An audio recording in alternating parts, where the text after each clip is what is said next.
राष्ट्रवादी काँग्रेस पक्ष, शरदचंद्र पवार गट, अक्कलकोट शहर व तालुका अध्यक्ष बंदेनवाज कोरबो यांच्या पुढाकारातून अक्कलकोट तालुक्यातील शेतकऱ्यांच्या विविध समस्यांबाबत तहसीलदारांना निवेदन देण्यात आले। यंदा पावसाअभावी खरीप पिके वाळून गेली असून शेतकरी मोठ्या आर्थिक संकटात सापडले आहेत। तसेच गेल्या वर्षीच्या खरीप विम्याची रक्कम अद्याप मिळालेली नसल्याने शेतकऱ्यांच्या अडचणी आणखीन वाढल्या आहेत। पाणी टंचाईमुळे जनावरांसाठी पाणी व चाऱ्याचा प्रश्न गंभीर झाला असून शेळी मेंढपाळासह ग्रामीण भागातील नागरिकांनाही मोठ्या संकटाला सामोरे जावे लागत आहे। पाण्याअभावी शेतीसह रोजगाराच्या संधीवरही परिणाम झाला आहे।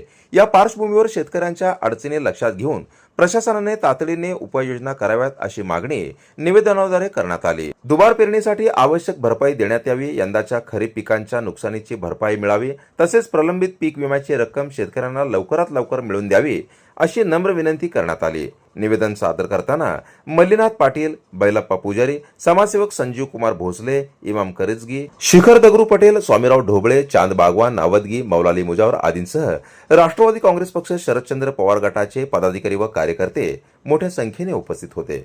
नमस्कार, मी अक्कलकोट तालुका राष्ट्रवादी काँग्रेस पार्टी शरदचंद्र पवार साहेब या पार्टीचा तालुका अध्यक्ष म्हणून नेमका ग्रामीणमध्ये बबलाद येथे शाळेची पाहणीसाठी गेलो होतो। त्यावेळेला शेतकरी लोक धावून आले की बाबा अक्कलकोट तालुक्यामध्ये अत्यंत पावसाळा नसल्यामुळं पेरण्या झालेल्या आहेत साहेब, आपण जातीने लक्ष देऊन प्रशासकीय पदाधिकाऱ्यांना कळवून होईल तेवढं लवकर आम्हाला शासनामार्फत शेतकरीला पीक नुकसान भरपाई व गेल्या वर्षी पण पीक विमा भरलेले आहेत शेतकरी, अनेक शेतकरी त्यांचा गेल्या वर्षीचा पण पीक विमा आला नाही आणि या वर्षी तरी अत्यंत पाऊस आल्यासारखं केल्यानंतर शेतकरी इकडून तिकडून सावकारीकडून व्याजाने पैसे घेऊन खत बी आणि सगळं काय आणून पेरण्या केलेत। पावसाने तरी आपल्याला मुंह मोडून काय नाही, आपल्याला एकदम हेच केलेलं आहे।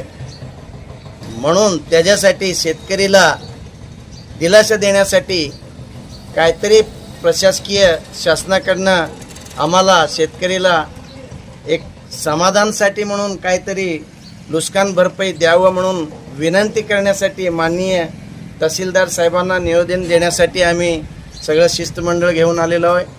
त्याच्यासाठी आपल्याला एक विनंती आहे, तहसीलदार साहेबांना सुद्धा एक विनंती आहे की बाबा आपण लवकरात लवकर जिल्हा अधिकारी साहेबांना कळवून होईल तेवढं आम्हाला या शेतकरीला मदत करावं म्हणून एवढी विनंती करतो। एवढं बोलून माझे 2 शब्द संपवतो।